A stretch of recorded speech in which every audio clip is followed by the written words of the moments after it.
kontserdi kõrge hetk, noh, ma tahtsin seda üllatusena tuua selle sisse lõpus, mis kontsert läbi on juba, et nagu, aga ikkagi praegu tuleb ära lugeda. Ma ei teadnud, et täna peab lugema. No peab lugema, see on kahjuks, tuleb Joosep anekdoot.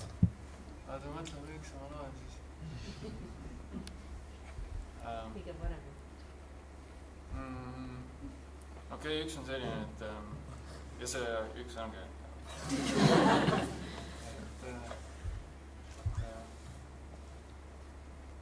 Juku läheb üle vana mammi juurde ja ütleb, oi, tere, klassijuhataja, kas tõesti teie, et mingi, ei ole mingi 8 või 10 aastat näinud.